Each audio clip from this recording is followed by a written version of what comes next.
بسم الله والحمد لله والصلاة والسلام على رسول الله وعلى آله وصحبه ومن والاه أما بعد. Assalamu alaikum wa rahmatullahi wa barakatuh. I hope and pray everyone is doing well tonight, inshallah ta'ala. Please feel free, if you want to bring a chair like the brother did, go ahead and do so, it's fine. If it helps with the back, I understand. If you want to bring a chair, bring some chairs. Not a problem, inshallah ta'ala. So, we left off in terms of the Tafseer, speaking about Makki and Madani, and we mentioned, we'll go over just a quick review, inshallah ta'ala, with regards to Makki and Madani. We said Makki, is it referring to the place, Makki versus Madani, is it referring to the place or the time? Is it referring to the place or the time?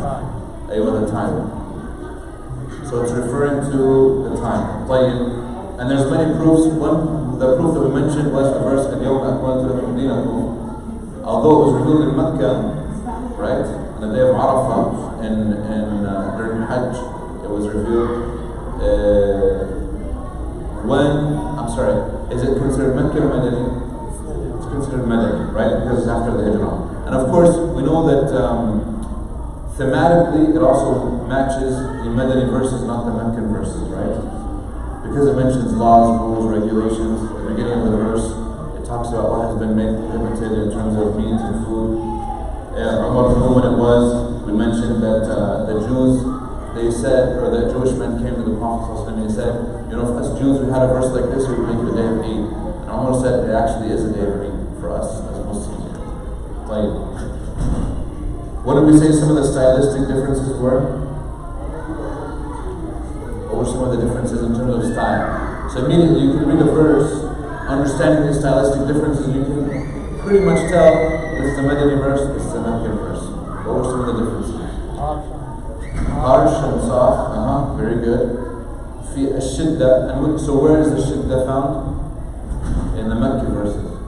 So the Meccan verses were they had shidda. The Madani verses are softer, generally speaking. Although, for us, the Madani verses seem to have more of an obligation. Why? Because they contain rules, laws, regulations, where the Meccan verses don't have these things. We're talking from a perspective of tone and language. Meccan verses have more shidda. Long versus short, detailed versus brief.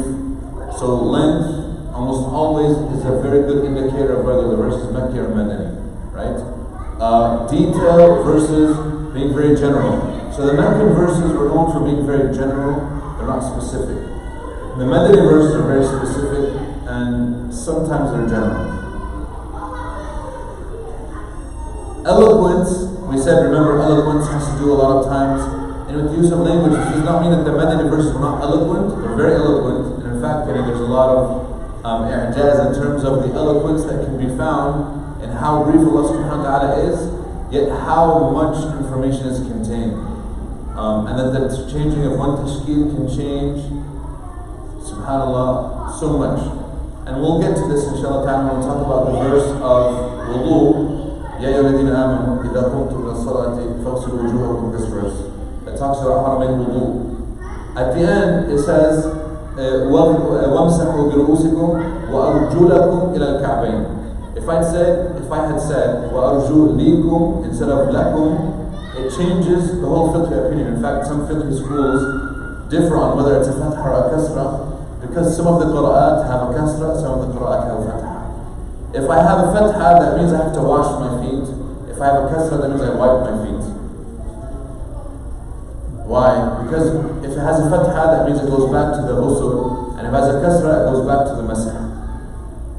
And just that change has a lot of things. Plus, in addition to this, if it has a fatha, but it goes back to the ghusl, that means at-tartib muhim. That means that the order is very important. But if I have a kasra, that means that the order is not important. There's whole schools of fiqh that have actually differed on this subject based upon whether the order in wudu is important. If I hold that there's no order in wudu, that means I can make wudu in any order that I want. The order doesn't matter. But if order is important, and this is all based on fatha or kasra, right? If I hold that order is important, that means I have to make wudu in that specific order the exact same way every single time. And then there's consequences of this, whether, for example, taking a shower, does that count also for wudu or not? Because if I hold order is important, that means I just can't take a shower, and then it counts for wudu as well. So there's consequences on a lot of these different things. Does that make sense? So understanding the stylistic differences, understanding the importance of like even a fatha or a kasra in the Quran has consequences that we might not even realize. So yeah, inshallah. Thematic differences. What are some of the topics that the Meccan verses deal with? Aqidah. Right? In terms of what? Does that mean that Madani verses don't deal with any Aqidah? They do. No, they do. But the Madani verses deal with specific topics in Aqidah that maybe the Meccan verses don't deal with. Like specifically what? The munafiqeen, the hypocrites. That's an issue of Aqidah. A person can be doing the actions, but if he doesn't believe in them, he's not a believer, obviously. Meccan verses in terms of Aqidah, obviously belief in Allah, belief in the hereafter, belief in Jannah, Jahannam, Jaza, that there's reward, there's punishment, belief in Al-Ba'th, resurrection. Whereas the Madani surahs do deal with Aqidah, but the Aqidah there is more detailed in the sense of you have to believe in all of the prophets, not just your own prophet. So this issue was dealt with extensively when the Jews said, yeah, we believe in the book that was sent to us, but we don't believe in your book. We don't believe in your messenger, we believe in our messenger. And Allah is telling them, no, you have to believe in all of the messengers sent from God. You can't just pick and choose your messengers. You can't just pick and choose, for example, can you believe in parts of the book and disbelieve in parts of the book? So now we're detailed. So still Aqidah, these are Aqidah issues, but they're very specific to the challenges they were facing in Medina.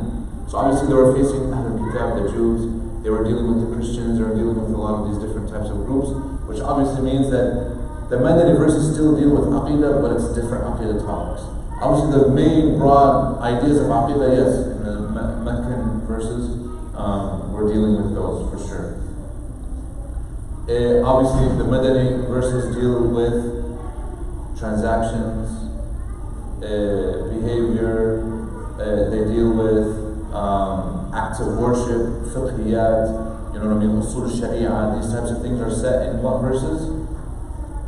The Madani verses. Meccan verses very little deal with them. In fact, there's one, for the scholars who hold that this verse is actually Meccan, it's a Meccan verse, they hold that this is the only verse in the Meccan period that deals with mu'amalat. Does anybody know what it is? It's in Juz al-Amma.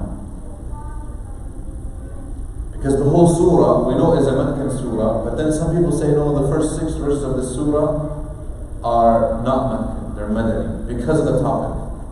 Whereas, upon further research, many scholars put it at the very end. In fact, they say this is the last of the Meccan verses to be revealed. And some even hold it was between Mecca and Medina on his way. These verses are being revealed. Anybody guess? It's Juz al-Amma. The first 6 verses. And if you look, it deals with transactions, mu'amalat.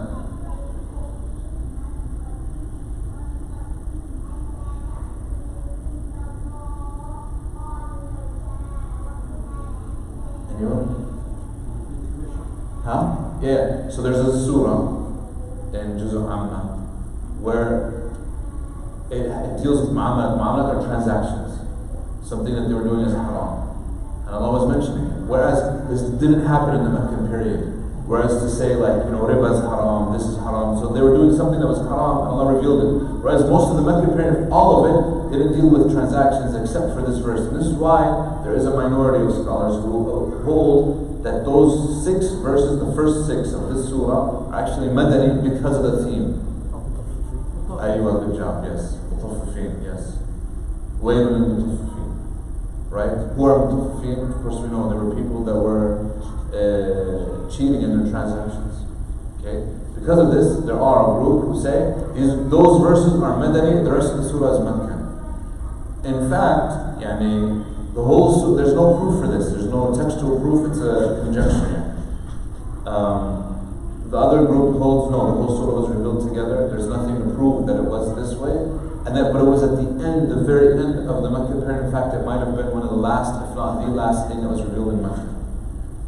Because thematically, the Meccan period didn't deal with these types of things, but this was something that they were doing. And obviously, al-tatfif, al-tatfif, what they were doing, al-tatfif, isn't just transactional. So it's not just in, when they used to buy, they would want people to like give them extra. But when the way they would sell, they would, take less. So they wanted to deal unjustly, but the other way around, they didn't want it. In fact, the tatfif can also apply to everything. And when we deal with people, we want them to forgive us. But when people want us to forgive them, we don't. This is also an imbalance. Tatfif really is an imbalance in any relationship. So it also applies, very generally speaking, that the way that the kuffar, the disbelievers, were dealing with Prophet Muhammad and the Muslims was unfair. Because they wanted the Muslims to do to them what they didn't want to do back. And Allah is saying this is a form of tatfif as well. Tatfif is where there's an imbalance in the relationship. The way that you want people to do with you, you don't want to deal back. And this is obviously haram. Okay. Political life, battles, hypocrites, these are all Madani topics. Then we said there's Ya Ayyuhan Nas, and there is Ya Ayyuhal Ladina Amanu. Ya Ayyuhal Ladina Amanu was where? Medina. Every Ya Ayyuhal Ladina Amanu in the Quran is Medina. All the time. Why? Because in Mecca, Allah subhanahu wa ta'ala was addressing even the kuffar. And this is why the language has harshness, because Allah subhanahu wa ta'ala is revealing the Quran to be read and to be heard by both the Muslims and non-Muslims. After they go to Medina, now they're in a society in which by and large is almost all Muslim. So there's no need to address the disbelievers anymore. Those verses have already been revealed, they can refer to them if they need to. Now we're going to be addressing all of the Muslims, and this is why Ya Ayyuhal Amanu is always in the Madani period, right? طيب, we have a question here. This is the question that we reached to last time. What are the benefits of studying and knowing this? Why is this important to learn? It's Makki or Madina? Yeah. It has big consequences. This is a big issue here. Because if you don't know Makki or Madani, can this create problems in your understanding of the verses? Yes, it can. In fact, a lot of, like for example, Ilm Nasikh wal Mansukh has a lot to do with Makki versus Madani. What's abrogated and what's, abrogating. Abrogation is Nasikh wal Mansukh, which means that a verse comes down and really eliminates the ruling of the previous verse. And we have examples, inshallah, we'll go over it. النسخ in the Quran is a big topic. There are some scholars who hold that there's only about 8 verses total that have nasakh in them in the Quran. This is the smallest number that I could find. And there are some scholars who hold there's over 100 that have been mansukh. But if there's 100, that's a big number. We have to know what those are. Right? And there are clear topics that we know. For example, wasiyya, mansukh. Iddat al-mar'a, mansukh. There's graduality in this. Laws of inheritance, there was graduality as well. Right? Al-khamr, graduality. Zina, graduality. Hudud, graduality. All these types of things, there was graduality. Talaq, etc. Almost all of these things that we used to do, in fact, even salah. Salah was graduality. Were all 5 revealed in the beginning of Islam? In the beginning of Islam, how many prayers were there? There were only 2 in the beginning. Right? When the Prophet ﷺ first became a prophet, they only prayed twice a day. What were the 2 salahs? Fajr and Asr. This is why Fajr and Asr are still the 2 most important prayers. Still. This is why Allah mentions the Quran and Fajr. He mentions Fajr by itself. And He mentions Asr. And Allah only swears by these 2 prayers, by the way. Fajr and Asr. They're the only 2 prayers that Allah swears by. And they're the only 2 that have surahs named after them. There's no one Maghrib or one Isha. Right? It doesn't exist. Or one Dhuhr. It doesn't exist. This is what Fajr and Asr have a special place in Islam. Fajr, obviously, we know the benefits of Fajr. We know the benefits of Asr even because of this. This is why Allah says in Surah Al-Baqarah, حافظوا على الصلوات والصلاة الوسطى. What's the Salat al-Wusta? What Salat al-Asr? But in another way, it could potentially be what? Aywa Fajr, how? So it says, Hafidu ala salawat, protect, safeguard your prayers, and wasalat al-wusta, especially al-wusta. Where was this verse? I'm sorry, where is this verse? What surah? And in what section of the surah? Surah Al-Baqarah, what section?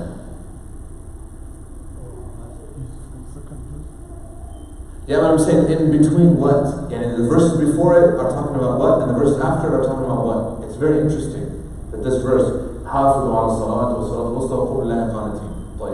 It says protect your prayers in the middle prayer and stand up to Allah subhanahu wa ta'ala and qunut, yani asking Him, hoping for Him, praying to Him, etc. What's the verse before? What's the verse after? The context. These are the verses of talaq, divorce. Before it's talking about the rulings of divorce, and after it's talking about the rulings of divorce. And in the middle, Allah is telling you, pause, you need to make sure you do this.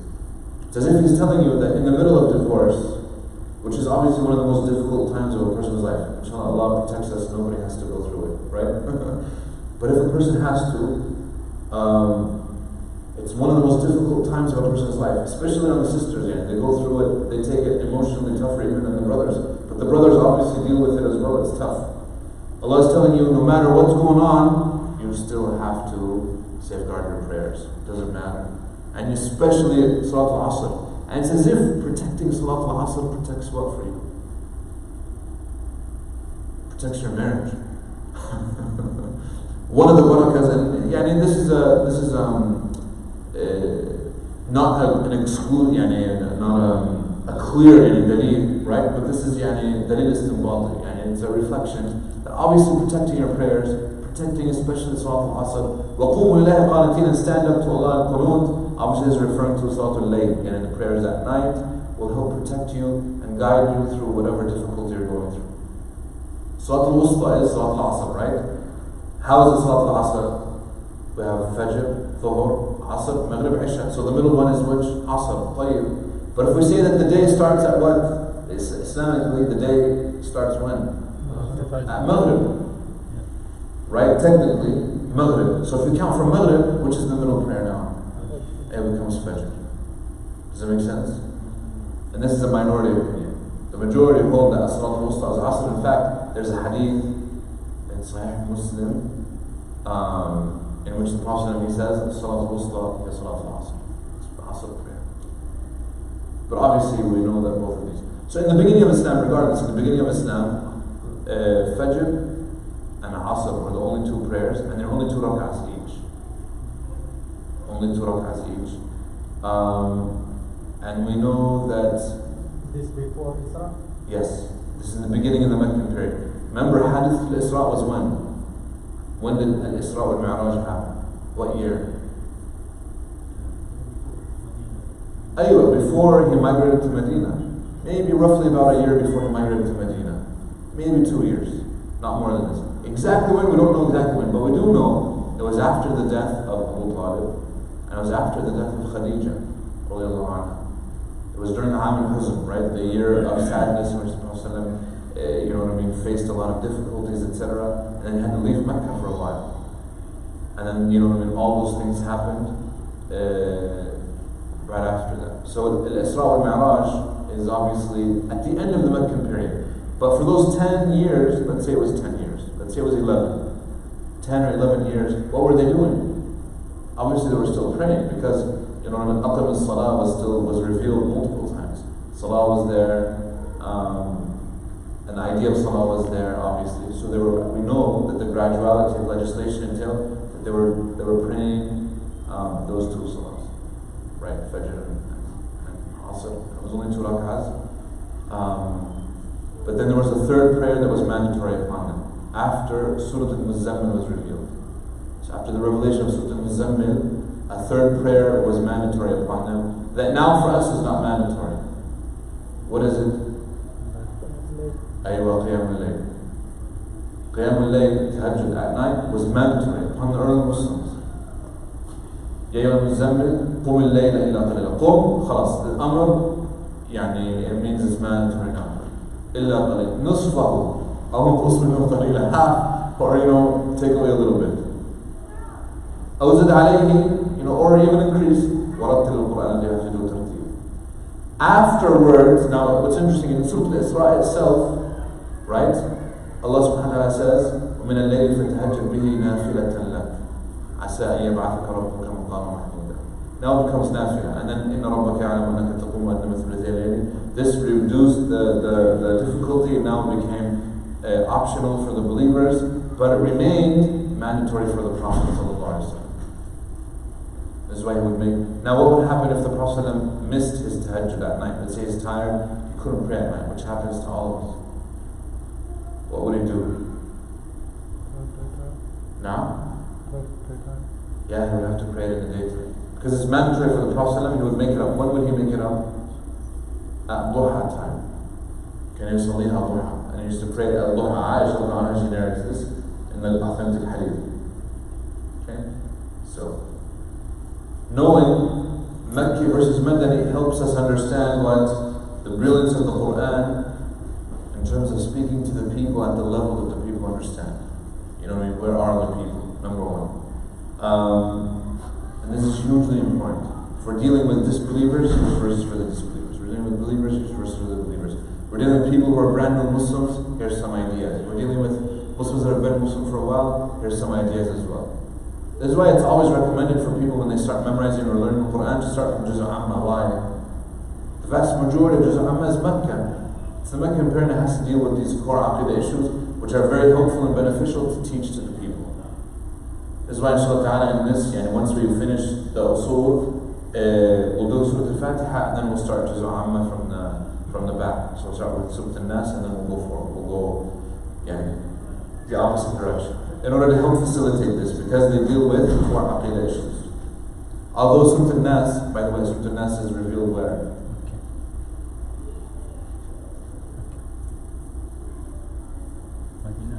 Yeah. So Surah Al-Nas and Surah Al-Falaq were both revealed in Medina, even though topically and thematically and everything they match Meccan surahs, but they're revealed in Medina. It was after he was due to do the sihr. Aywa, exactly. It was after the Prophet ﷺ fell sick due to the sihr, the magic that Labid ibn al-Asam, the Jewish man, put on, right? After he went through that whole ordeal, what cured him is the two angels came down and they have that whole conversation. It's mentioned in Sahih Bukhari. And then they revealed these two surahs and he was cured. And then the Prophet knew exactly where the sihr was, and Ali said, should I go extract it? He says, no, khalas, it's done. Just, reduce that well, and then they destroyed the well. But he was cured, khalas, that's it. And the Quran cured it for him, clearly. Does that make sense? So that's how we know that those two surahs were revealed in Medina. Seeing the wisdom and the graduality of legislation, so we don't legislate everything up front. What does Aisha have to say about this? She says, if the first things that were revealed, لو كان أول ما نزل لا تزنوا لا تشربوا الخمر لما آمن أحد. If the first things that were revealed were, do not drink alcohol, do not commit zina, nobody would have believed. Right? But what did we do first? What did Allah do first? Establish His core fundamental ideas in their hearts, and then after this, we can tell you, okay, stay away from this, do this, etc. Unfortunately, how do we teach Islam to our children? We do it the opposite. We do what Aisha said wouldn't work. Right? I've faced this so many times. When we do because I taught Islamic studies for high school students, and unfortunately these students, their knowledge of Aqidah is very weak, and their knowledge of Halal and Haram very detailed. And it seems like for them it's a burden. Oh, why can't we do this? Sheikh, why can't we do this? My parents told me that this is haram. My parents did that. No, let's rewind a little bit. Let's establish these core aqidah issues. And then once we establish them, Allah by themselves will accept. I remember, so we did this. We did this for a whole year. A year and then a half. We did just core fundamental. We didn't discuss halal and haram not a single day. It was just core fundamental aqidah issues. Big questions, we're trying to answer them. Right? And then it was Halloween. Right? Halloween is approaching, Halloween was coming, and one of the students was like, Sheikh, is Halloween halal or haram? So I told them, I'm not going to answer. And I didn't tell them this. I didn't tell them. But, and I'm not, in my mind, I'm going to have them answer. So I said, what do you guys think? Based on everything that we've been talking about. Oh, well, I don't know. Okay, let me ask you, let me reframe this. Imagine we were at the time of the Prophet, sallallahu alaihi wasallam, and the issue of Halloween came up. Do you think the Sahaba would be participating? Because we had been talking about the Sahaba, things like that. Every single one of the students said what? No, they wouldn't participate. Like, why not? Well, and then they come up with their reasonings. Okay, what do you think? Okay, let's imagine that the Prophet is alive now, and he saw you guys wanting to do Halloween. What would he tell you? Oh, he wouldn't like it. Why not? So after the end of the discussion, we had a discussion maybe 30 minutes. I rephrased the question back to them. So after all of this, what do you guys think? Oh, it's haram for us. So are you guys going to do it? No, I'm not going to do it. You know, I was invited, but I'm going to tell them, no, I'm not going to go. Someone else kada, someone else whatever. Khalas, by themselves. Does that make sense? By themselves, they're willing to accept. And when you tell them, instead of the other way around, so what do? We don't talk to any about the aqidah issues. They just come, they see Halloween on TV, they see Halloween everywhere they go, they see it in the grocery stores, they see it at school, they see it on TV, they see it on the internet, they talk to their friends. Halloween is everywhere, they're surrounded by it. And then the parent, miskeen, he comes and he says, Baba, I want to do Halloween. And the parent's like, no, haram, go. Is he going to be convinced? No, he's not going to be convinced. And he's going to be like, he's going to be feeling left out, come on, he's going to be feeling like, you know, but it's everywhere, you know, it's inescapable, I want to do it. So we're at a disadvantage a lot of times because of the environment that we live in, which is that we have to be much more diligent in the way that we talk to our kids, talk to the youth, especially about these core fundamental issues. So, anyways, this is why understanding that there's a graduality in the way that Allah did things, we have to also apply it in our own da'wah. That's the point. Is that when we teach children, when we teach our families, when we do whatever it is that we do, we have to do everything in a gradual process. We can't jump to the back and then expect people to accept what we're telling them. No, we have to start with what Allah subhanahu wa ta'ala started with. We have to start with what the Prophet started with. Eventually we'll get to a state where we're like in the Madani period. People are alhamdulillah with Muslims. We can then talk about, core fundamental, we can talk about details. But we have to establish the aqidah first. So obviously this applies, that we do this in our da'wah, the graduality, etc. And of course we talked about the abrogation in Islam, Madani versus Makki, which one takes precedent over the other. So if I have a Madani verse, and it seemingly contradicts a Meccan verse, which one do I apply? The Madani. Right? And then this is true, this happens.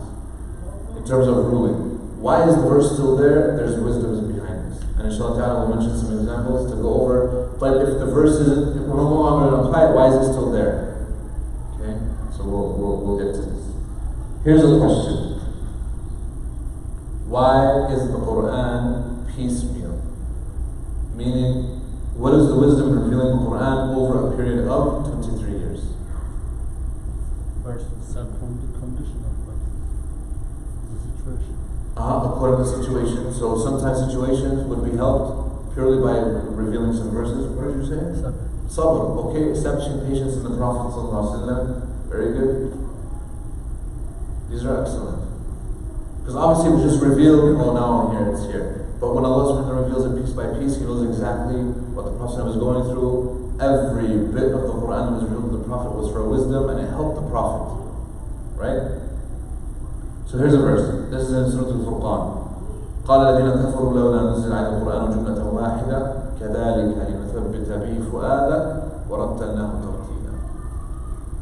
And those who disbelieve say, why was the Quran not revealed to him all at once? What is this? For them it was an incomplete book, and at the time it wasn't complete, yes, from what they saw in it. Thus, it is that we may strengthen thereby your heart, and we have spaced it distinctly. But also means that means the tartil, the way that we recite the Quran is also similar to the way that it was revealed. Slowly, meant for you to ponder upon it. Because all at once, Allah, you'll miss a ton of things. But when it's slow like this, you'll be able to absorb it. By the way, this is the reason why, Umar ibn Khattab, he used to say what about how they learn Quran? 10 ayahs. Aywa. So when would they move on to the next 10? So 10 ayat at a time. When would they move on to the next 10? Understand, act upon it. Aywa. Once we understood, acted upon them, knew what knowledge they contain, etc. And then we'd move on. How do we learn the Quran now? We race through it and we want to like memorize and go. I remember there was a brother this is a while ago. He said, I went back home, so when we were in college. So during the summer, it was about 2 months, 2.5 months, you're on summer break. He went overseas, he came back and he's like, man, over the summer, you know what I did? I was like, what did you do? He said, I went to a Quran hifz camp. There's a hifz camp, Quran, and he's like, in those 2 months, I finished memorizing the Quran. Allah Akbar, how much did you have before? He's like, before I maybe had like 5 extra. He finished 25 in 2 months. It's like, Allahu Akbar, how's that? Is that even possible? He said, yeah, we did it. So like, how does it work? He's like, I'm sitting there. He's like, I'm memorizing 10 hours a day. I said, Allahu Akbar, he dedicated that much time. 10 hours a day. Wallahi, rigorous. Right? 10 hours a day, finish the Quran. Later on, you'd ask a question, you wouldn't know. Like his memory is, and it's not as strong as a person who memorizes it gradually. I asked him this. He's like, man, it's tough because he's like, I'm forgetting stuff all the time. I have to review constantly, or otherwise it's gone. It's gone, and it's gone. His memory is still not completely 100% there. Because when you try to cram it in all at once, it's very difficult. Now if anybody wants to do this, go ahead. I did it, so one time I spent like a month cramming myself, hours and hours and hours a day. I can tell you the stuff that I memorized that month is not as strong as the things that I memorized gradually. There's a complete difference. There's stuff that you never need to remember, revise, and there's things that you have to revise, otherwise you don't even have it. Right? So obviously this is taken directly from the Quran. Allah subhanahu wa ta'ala wants it to be kind of a lifetime kind of thing. You know what I mean? Many of the great Sahaba didn't have the whole Quran memorized. Umar ibn Khattab himself, he said it took me 10 years to memorize Surah Al-Baqarah. 10 years. When he finally memorized it, what did he do?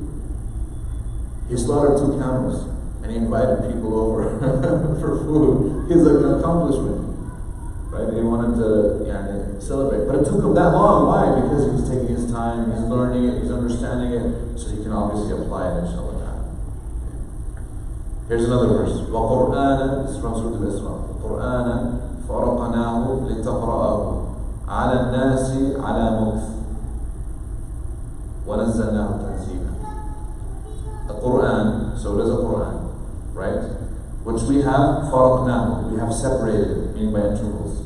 لِتَقْرَأُهُ عَلَى النَّاسِ عَلَى مُكْثٍ, so that you may recite it to the people. عَلَى مُكْثٍ means slowly, but also means over a prolonged period. This is why the Prophet's recitation himself was very slow. Mukth, meaning slow, patience. Almost stopping. فَقَالَ لَأَهْلِهِ امْكُثُوا, wait here.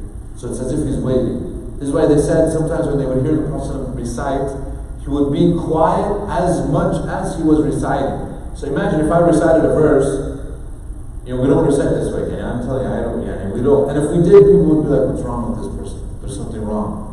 If I recite it and then I'm pausing in between the verses, for as long as I recite it, people would be completely confused these days. But this is really, if you read how the Muslim recited, this is how he recited. So imagine he was like, Alhamdulillahi Rabbil Alameen.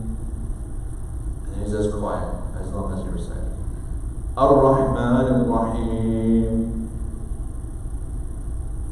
Maliki Yawmiddin. There are reciters who recite this way, but until you, for the most part, and especially when we listen to recitation online or like on your phone or in your car, what recitation are we listening to? Yeah, but what's going on? What are they doing? It's for Taraweeh. Is Taraweeh slow like this, or is it fast?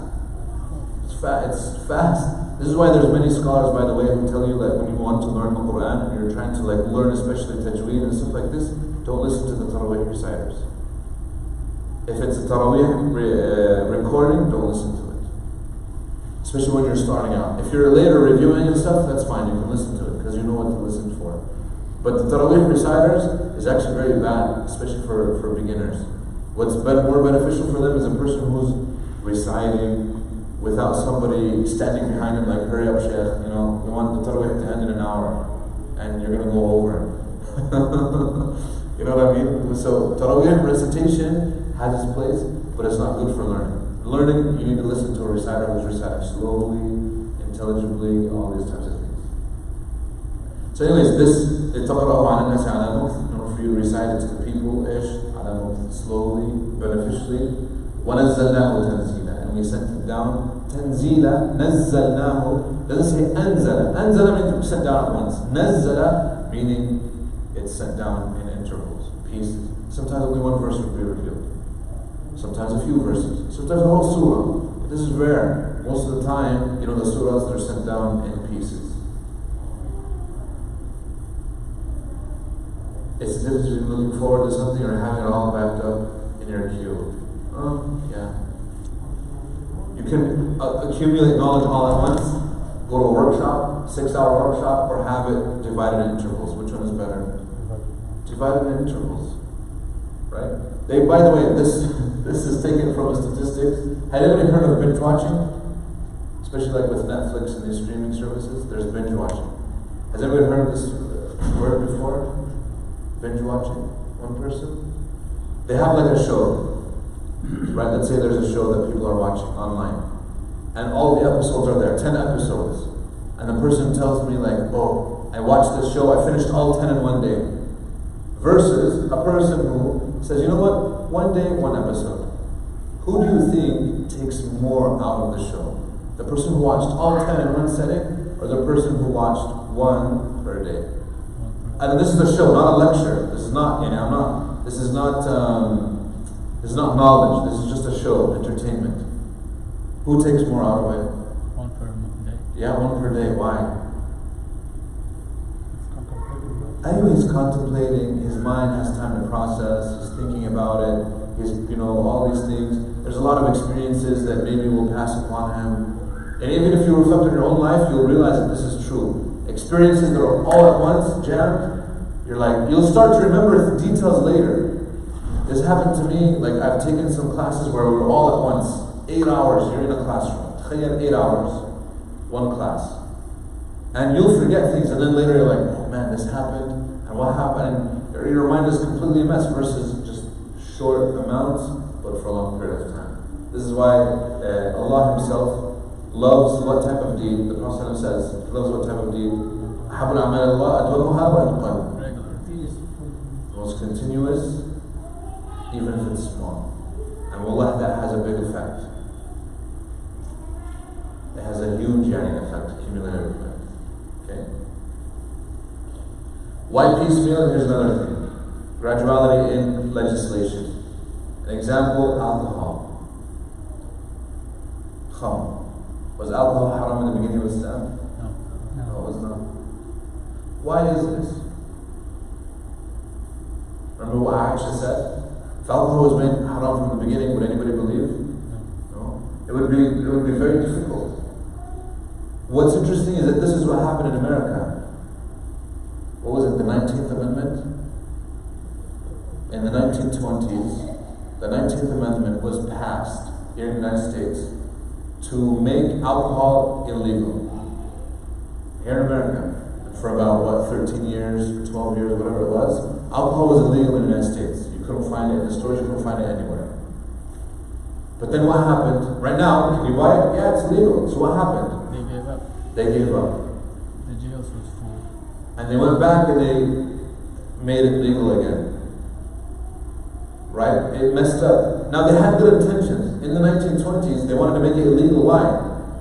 Because so many accidents were happening because of alcohol. Abuse because of alcohol. People wasting their money because of alcohol. Liver disease was one of the #1 killers of Americans back in those days. And they figured look, if we make it illegal, we'll eliminate all these problems. Okay, in theory, yes. What happened though? When they made it illegal, were the people happy with that? No, they were like, I want to drink my alcohol. I want my beer, I want my whatever. And so a lot of these people had to either go to illegal sources, which caused the rise of the mob. The mob literally only rose to prominence once alcohol was made illegal, because you can only find it through the illegal means, through the mob. Al Capone and all those gangsters that they do movies about were all in the Prohibition era. Prohibition era caused so many of these people to become multimillionaires and billionaires. And then they built their big casinos in Las Vegas. All of this was because alcohol was made illegal and people wanted to find a way to buy it. Or people would make it homemade in their houses. Because you couldn't stop that. They just buy whatever, and they ferment it, and then they drink it. The problem with that is that it's unsafe, and a lot of people were dying because of poisoning, because they were making homemade alcohol in their house. But that wasn't working either. People were still drinking it. People were still finding a way. Because they weren't convinced. They were like, I still want to get it. Whereas in Islam, as soon as the verse of Tahrim al-Khamr came down, what happened? Aywa khalas. They said rivers, the streets of Medina were flowing with alcohol. Anybody had alcohol in their house, poured it out. No mob came to rise, no illegal sales, nobody was making it in their houses. What's the difference? Conviction. Aywa. That conviction that they have, those believers, and if they were leaving alcohol out of being convinced, they believe this. They're like, look, Allah is saying, khalas, tasneem. This is submission to Allah subhanahu wa ta'ala. But submission has to happen after they believe in Him. I believe in Allah, khalas, I'm going to submit to this idea. I'm not going to drink anymore. Yeah, that's right. I know it's bad. But it's gradual. It's not going to happen overnight. This is why in America, anytime they want to make something legal or illegal, enforcement can only go so much. It has to be convincing. This is why there's another problem here in America that they still haven't solved because of this. There's many problems that they haven't solved because of this. One of them is racial equality. Malcolm X, rahimahullah, once he came back from Hajj, remember he changed his ways, he left whatever the Nation of Islam were trying to do. He believed that everybody was under the eyes of Allah subhanahu wa ta'ala. The only thing that separated them was taqwa. But he said, for the American public, we're trying to enforce this idea of everybody's equal when they're not convinced. And to this day, we suffer from this. To this day, there are still a lot of white people who live in America who, in their heart, do they believe that them and black people are the same or are they equal? No, they don't.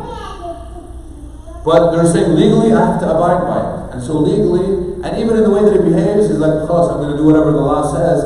But inside of his heart, he's not convinced. This is why they slip up all the time, these people.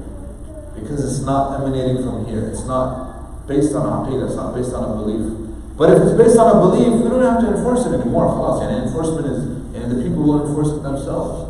Because they truly believe it. Now, are there white people who truly believe that everybody is the same? Yes, of course. That skin color doesn't matter? Yes, there are. Right? But there are a lot of people who are still racist. And in fact, there's black people who retrain that mind to not be subservient, but to be, that you can't be the master of your own destiny, you don't have to rely on somebody else. That's a very powerful message. So let's talk about the verses of alcohol. The first verse that addresses alcohol right away. But it doesn't do any tahrim, it doesn't say the ruling, it just addresses it. It says, يَسْأَلُونَكَ عَنِ الْخَمْرِ وَالْمَيْسِرِ.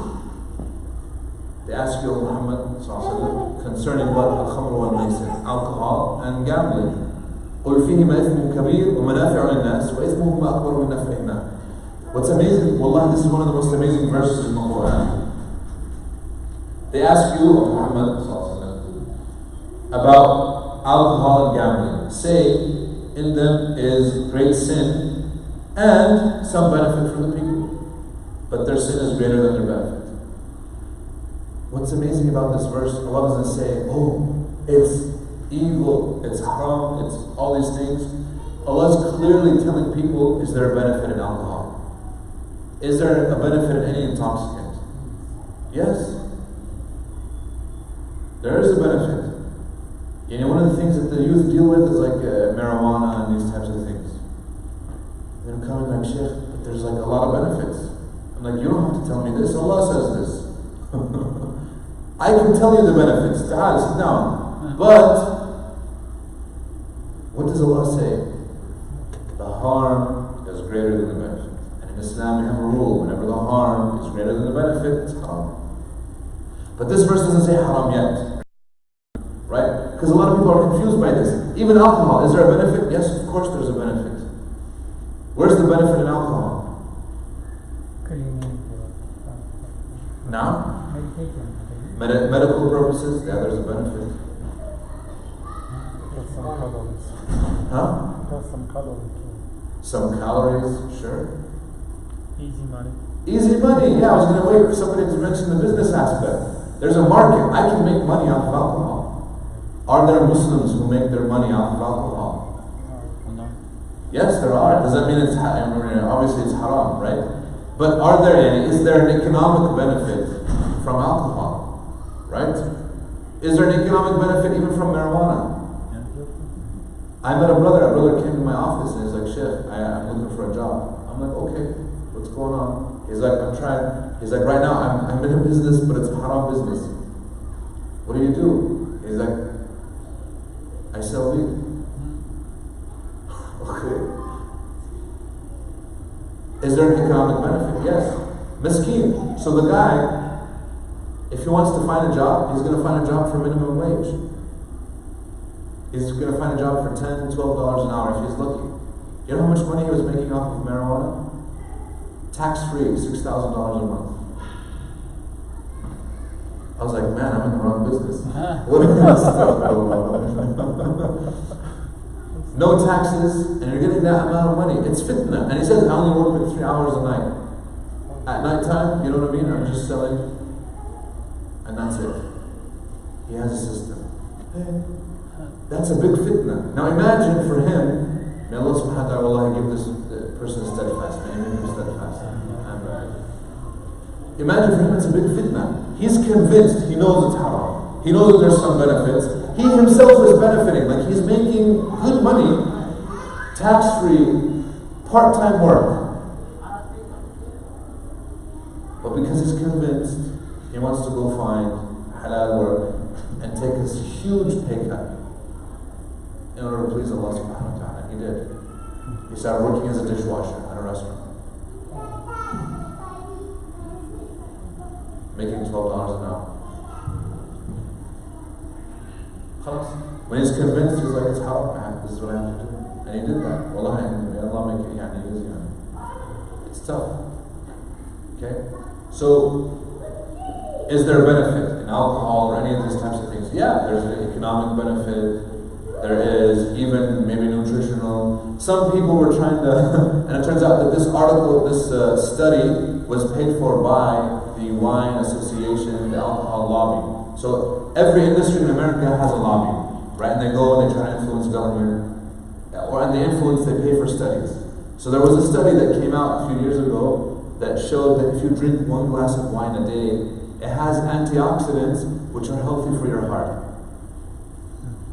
Now, of course, counter studies have shown that no amount, this is what they've determined, and this is on the CDC's website, the Center for Disease Control in Atlanta. The CDC, on their website, they say that there's no amount of alcohol that's safe for human consumption. And the studies that show that the antioxidants or whatever are flawed studies and they were paid for by the alcohol lobby. Okay? Right now, the CDC's stance is there's no amount of alcohol that's healthy. And if you want to get antioxidants, there's a million other things that you can eat that have antioxidants. Anything, natural fruits, all of them are full of antioxidants. Just go eat a little bit of fruit and you're fine. You don't have to drink it, But for a while, people were saying, oh, I drink, it's good for my heart, it's good for my body, the antioxidants, whatever, was paid for. So we have to be careful where we get our knowledge from, number one. But anyways, Allah is saying, there's some benefit, but the evil, the harm, outweighs the benefits. So this is obviously one thing. Now, is there any tahrim in this verse? Does it say anything about whether it's halal or haram? No. منافع وإثم. لا. هنا الإثم بمعنى الضرر. نعم. نعرف نحن على تعريفنا نعم نحن نقول على الإثم أنه يعني الإنسان مأثوم عليه وزر يوم القيامة. نعم. هنا الإثم بمعنى الضرر لأنه هذا بمعنى اللغوي ولم يحرم الخمر. So here when this verse was revealed, this is in Surah Al-Baqarah. Surah Al-Baqarah was revealed in the very beginning of Medina, So obviously we can see immediately, as soon as he migrates, now we're dealing with issues of halal and haram. As soon as he gets there. But here, still, it's not haram yet. Here, it's just that, obviously it's better to leave it. So a lot of Sahaba automatically will refrain because of this verse. Because you would read this, and you understood that, look, it's saying, it's better, like there's harm, because I'm just going to leave. Very good. Then another verse was revealed. This verse, we find it in Surah Al-Ma'idah. Allah subhanahu wa ta'ala says, يَا الَّذِينَ آمَنُوا لَا تَقْرَبُوا الصَّلَاةَ وَأَنْتُمْ سُكَارَى حَتَّى تَعْلَمُوا مَا تَقُولُونَ. O you have believed, do not approach your salah while you are what? Intoxicated, while you're drunk. Until you know what you are saying. What happened? Huh? That made it haram. No. Why was this verse revealed? They were still drinking and... No, there's an incident. There was an incident that happened. Does anybody know the incident? There's a Sahabi. He was leading Isha. He was drunk. We know the Sahabi. Standing there. Now, remember, alcohol is not haram. But he had been drinking, and now it's Isha time, so we're like, we have to pray Isha. We're like, go ahead and leave. He's like, okay. Allahu Akbar, he's reading. And this is, it's narrated again in the books of Asbab Nuzul. You know what I mean? He says, قُلْ يَا أَيُّهَا الْكَافِرُونَ أَعْبُدُ مَا تَعْبُدُونَ وَأَنْتُمْ عَابِدُونَ مَا أَعْبُدُ. He messed up the whole surah, where he made it seem like, oh, you disbelieve. I worship what you worship. You guys worship what I worship. You all worship the same thing. That's not what the surah says clearly. He messed up the entire surah. Okay? He didn't know what he was saying. He didn't know what he was saying. When you don't know what you're saying, can that be problematic? Come on. You didn't know what he was saying. So Allah now made it contingent. If you're going to pray, don't pray while you're drunk. So now the time in which they can pray is very limited. I'm sorry, the time in which they can drink is limited. You can only drink alcohol now after Isha, or like after Fajr. So that by the time Fajr comes, or by the time Dhuhr comes, they're okay, they're sober. That's it. Those are the only times in which they can drink now. Okay? So we can see it's now becoming more restrictive. And Allah subhanahu wa ta'ala is giving them ma'illah. He's not just restricting for nothing, He's restricting while what? Telling them why. And the thing is, why do we still have this verse? This is another question. If alcohol now is forbidden, we know this, so why is this verse still in the Quran? Why didn't they take the verse out? Why didn't the Prophet say, or Allah Himself, obviously it's His book, why didn't He just remove the verse completely? Because we do have verses that are completely removed from the Quran. To let us know it was by the step by step. So to let us know the step-by-step nature, number one. Number two, what's another one? Because the illah in the ayah still applies. What the illah, when we say the illah, means the reason for prohibition still applies to other things. Lest you know, حَتَّى تَعْلَمُ مَا تَقُولُونَ, so that you know what you are saying. Aywa, you can be medicated, you can be sleepy. Can you be so sleepy that you don't know what you're saying? Yeah, you probably shouldn't be leading salah at that time. Or praying yourself. Because there are people who are like, Sheikh, I'd be praying at night, and I'm so tired, and then I forget where I am, because I'm like, man, you shouldn't be praying, just go to sleep, man. Because of this verse. This verse still applies in its meaning. There's another one, which is, in your salah, do you have to know what you're saying? Do you have to understand what you're saying? If you are praying. Huh? Yes. You have to know what you're saying. So if a person is, for example, reading قُلْ أَعُوذُ بِرَبِّ النَّاسِ, or saying قُلْ أَعُوذُ بِرَبِّ الْفَلَقِ, and doesn't know what the surah means, but he's reading it. Which one is better? Obviously knowing what it's meaning. Now, nobody will ever go to the extent of doing tahreem, yani saying it's haram for the person to pray unless he knows what he's saying. No, nobody will go to that extent. But this verse clearly encourages us that you should know what you're saying. In fact, it has a lot to do with the acceptance. Because if I don't know what I'm saying, then there's little point in the salah. And I agree with this 100%. This is why when new Muslims come and we teach them salah, I tell them a lot of times, don't worry about the Arabic part in the beginning. Obviously they have to learn the whole salah in Arabic, 100%. But what I'm saying is, if they don't understand the Arabic that they're saying, there's almost no point in the salah. Because Allah is saying, don't approach your salah until you know what you're saying. لا تقربوا الصلاة. Do not approach salah. Do not get close to salah until you know what you're saying.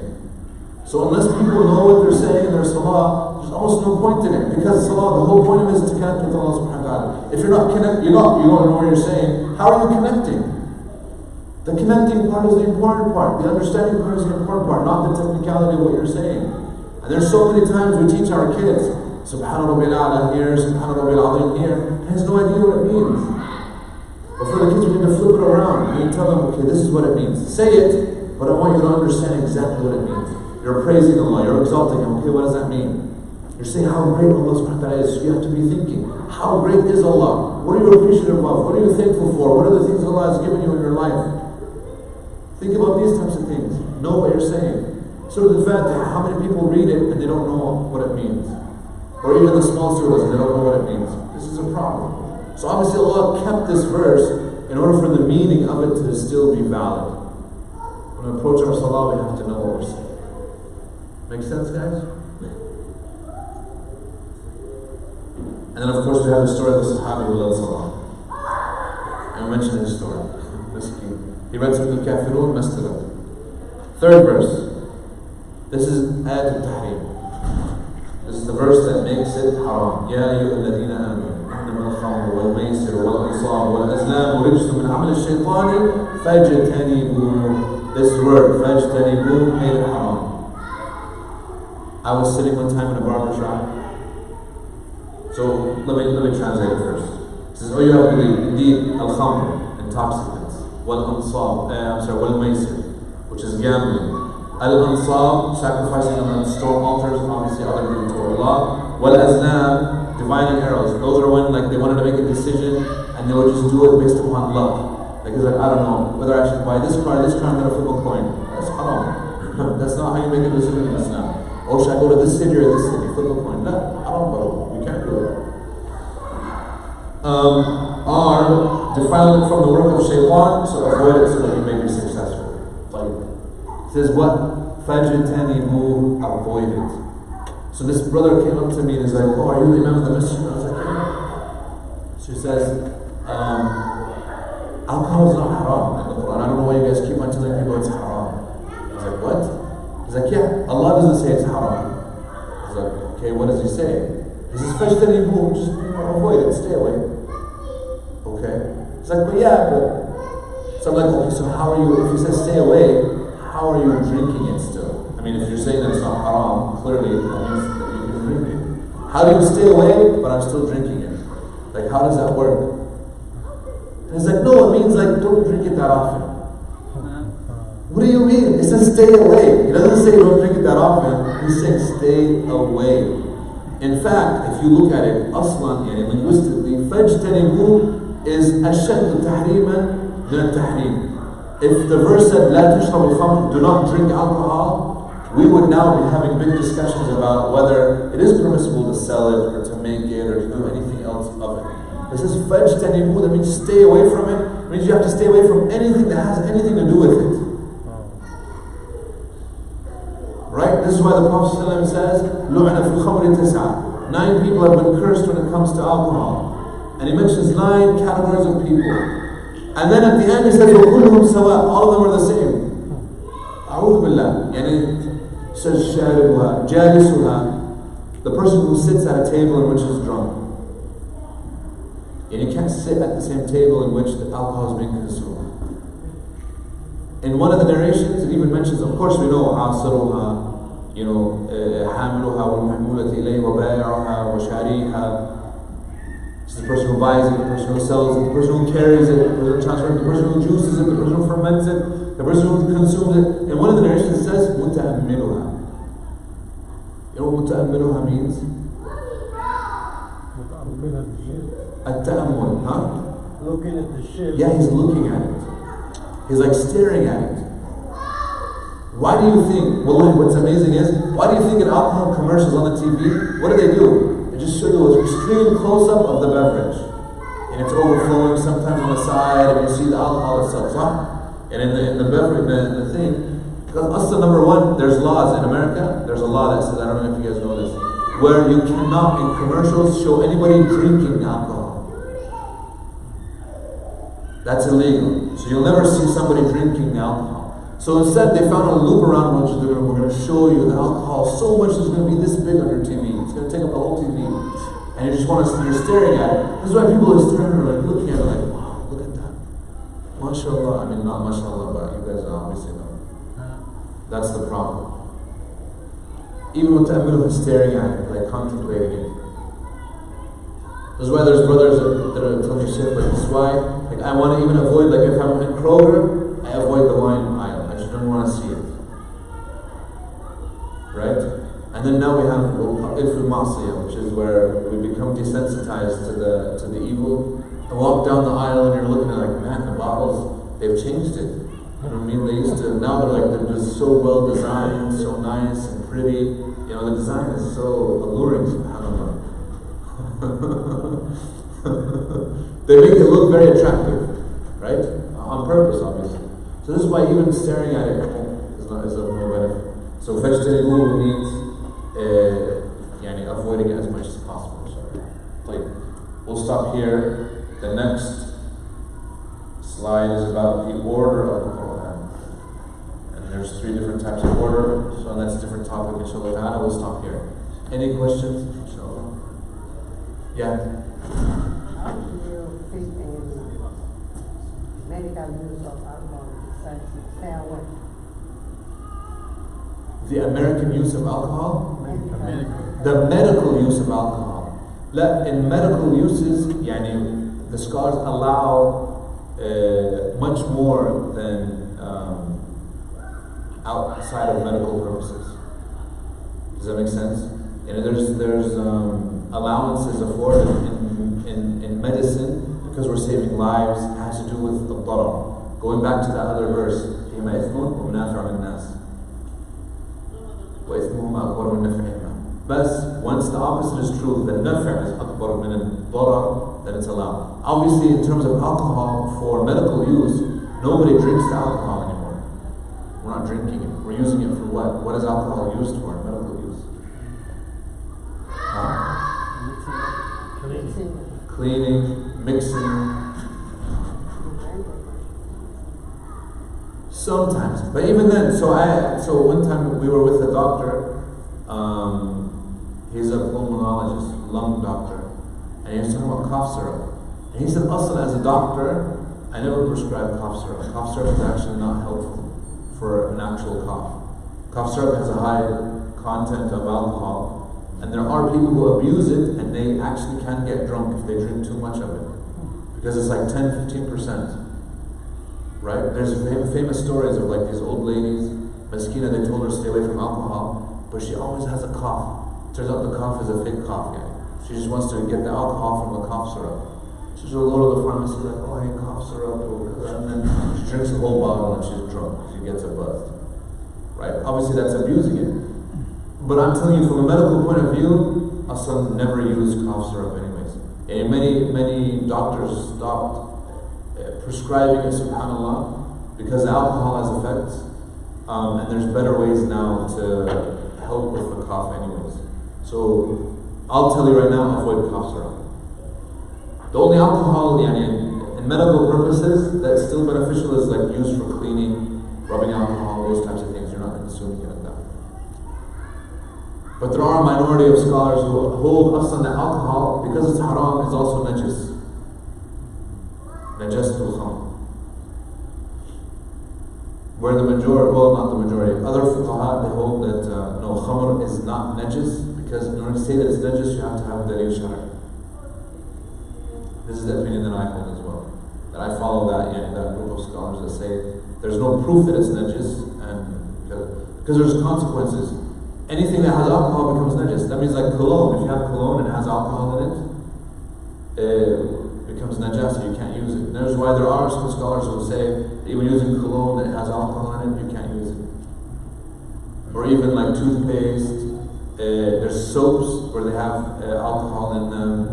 Lotion, body wash. There's the shampoos that have some alcohol. All those become haram. Whereas I disagree with that. Because these are used very for topical, nobody's drinking it. Nobody's going to go to the shampoo bottle and use it. Any other questions, inshallah ta'ala? Yes. Uh-huh. Regarding the haram and halal, Yeah. you said earlier, starting from a riverside when we teach our kids. Yeah. As a parent, that's what we do. Mostly because we don't have the knowledge. And second, let's say, especially when it comes to daughters, we try to stick teaching them haram, Yeah. raising. We want them to learn. Yeah. Obviously, they are not old enough to be asked, why you do raise this way, why you do raise this way. But we try to stick with the kids, to teach them the way that when they grow up, they don't Yes. don't 100%. all do that. But can we balance it out? That's the thing, like when they turn 13 or 14, so basically it looks like a revenge. They go back all the way to the back. So Yeah. what is the way, the better way? It has to be balanced. Are we satisfying ourselves or are we satisfying them? I know. Exactly. So a lot of times the way that we parent, we're satisfying ourselves, but not the need of the child. We're just our needs. And at the end of the day, that's not good. We have to satisfy the needs of the child. But they have to go hand in hand. Because obviously our Islam now is complete. So I can't say, well, I'm going to do graduality into Sharia for my kids. No. What you do is, look, it's haram, but here's why. Let me explain why. And then I'll spend more time explaining the wisdoms behind it, who Allah is, why we submit to Him, etc. versus just, the halal and haram. Because a lot of times they don't understand that fully. I've met so many girls, like you mentioned, like hijab, and they don't know why they wear hijab at all. And they're like, well, modesty. I'm like, where does it say modesty in the Quran? There's not a single place where it says that. Look at what Allah Himself says. What did the Prophet Himself say? And it has benefits, because you understand it's an act of worship. It actually makes you closer to Allah. Okay, yeah. Inshallah, I'll discuss